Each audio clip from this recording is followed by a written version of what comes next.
If you haven't yet explored Tolkien's world, which is the Middle Earth that you can find in the books like The Lord of the Rings, The Hobbit, then you're missing out on something big, and something big is waiting for you.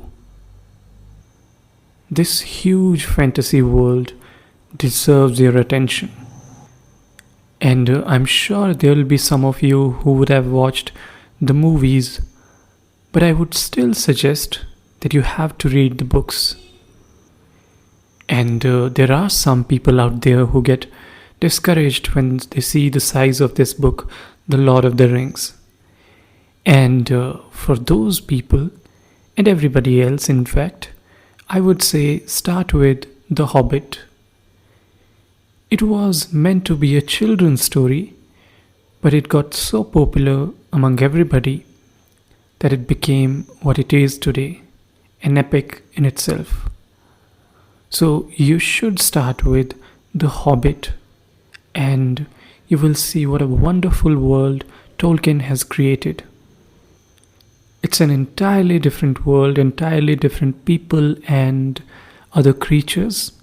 In fact, these hobbits are not really like us. They're not truly human beings, some kind of variation there. But there are some similarities also, and that is something amazing. And that is what inspires us. That is what makes it exciting. The adventures of a hobbit. How this one hobbit, I should say, Bilbo Baggins, he gets out of his hobbit hole and goes out on an adventure. It's also worth mentioning the hobbit world is a bit different than ours. People are not really excited about adventures. They don't really believe in earning a lot of money, doing big things. They're happy in their own world. And that is what I find curious about this world. So, to give you just a little bit of taste of the Hobbit world, I'm going to read the first few pages of the book The Hobbit up to the point where this hobbit, Bilbo Baggins, his encounter with the wizard Gandalf. And that is quite an interesting scene if you have watched the movie where these two meet. So let me start narrating these first few pages for you. Here we go. In a hole in the ground, there lived a hobbit. Not a nasty, dirty, wet hole filled with the ends of worms and an oozy smell, nor yet a dry, bare, sandy hole with nothing in it to sit down or to eat. It was a hobbit hole, and that means comfort. It had a perfectly round door like a pert hole, painted green with a shiny yellow brass knob in the exact middle. The door opened onto a tube-shaped hall like a tunnel. A very comfortable tunnel without smoke, with panelled walls and floors tiled and carpeted, provided with polished chairs and lots of pegs for hats and coats. The hobbit was fond of visitors. The tunnel wound on and on, going fairly but not quite straight and into the side of the hill. The hill, as all the people for many miles round called it, and many little round doors opened out of it, first on one side and then on another. No going upstairs for the hobbit. Bedrooms, bathrooms, cellars, pantries, wardrobes, kitchens, dining rooms, all were on the same floor. And indeed, on the same passage. The best rooms were all on the left-hand side, for these were the only ones to have windows, deep set round windows looking over his garden and meadows beyond, sloping down to the river. This hobbit was a very well-to-do hobbit, and his name was Baggins. The Bagginses had lived in the neighborhood of the hill for time out of mind, and people considered them very respectable.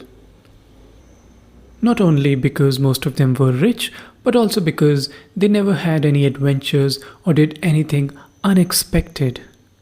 You could tell what a Baggins would say on any question without the bother of asking him.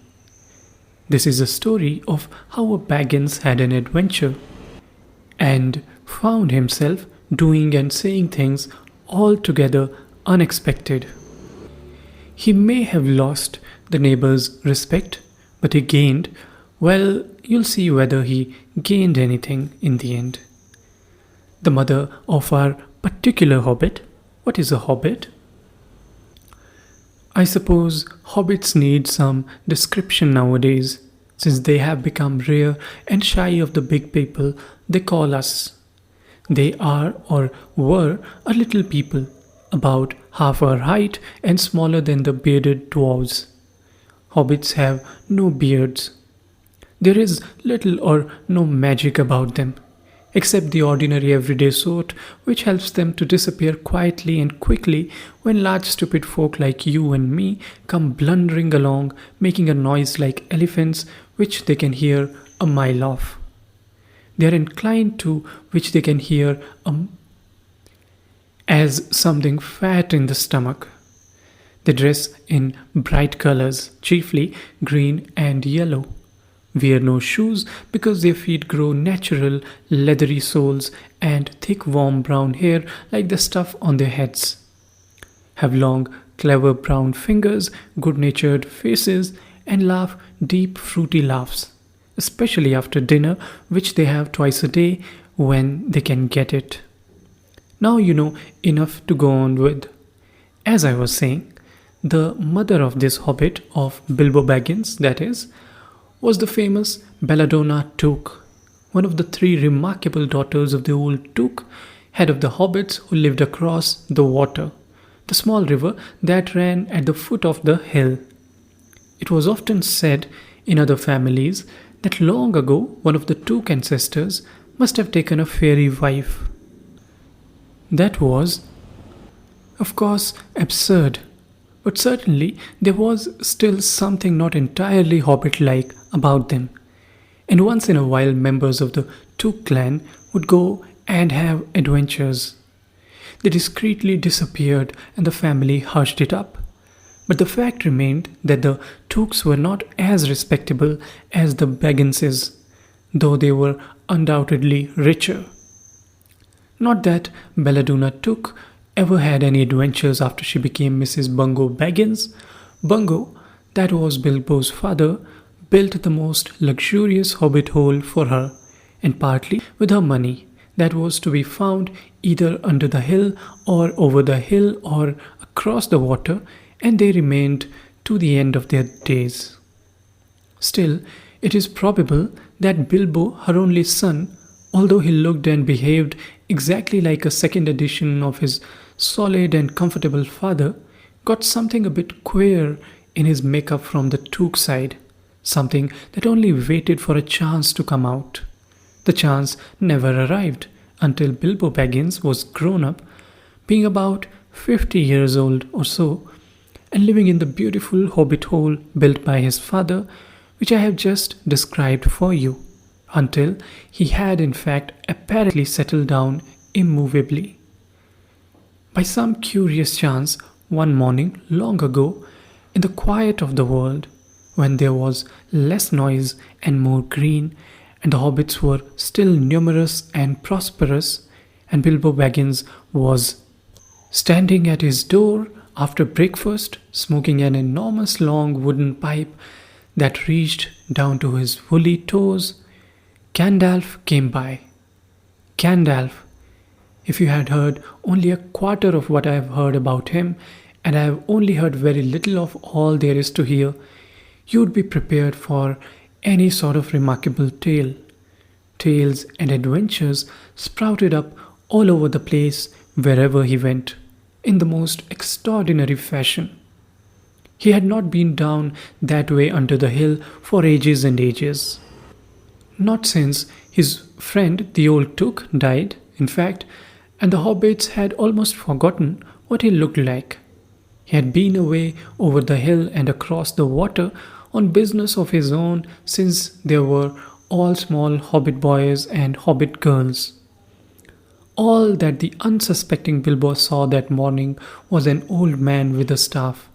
He had a tall pointed blue hat, a long grey cloak, a silver scarf over which his long white beard hung down below his waist, and immense black boots. "Good morning," said Bilbo, and he meant it. The sun was shining and the grass was very green. But Gandalf looked at him from under long bushy eyebrows that stuck out further than the brim of his shady hat. "What do you mean?" he said. "Do you wish me a good morning, or mean that it is a good morning whether I want it or not? Or that you feel good this morning? Or that it is a morning to be something good on?"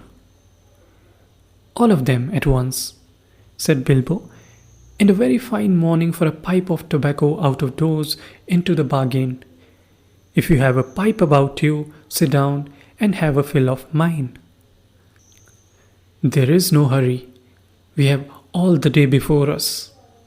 Then Bilbo sat down on a seat by his door, crossed his legs, and blew out a beautiful grey ring of smoke that sailed up into the air without breaking and floated over the hill.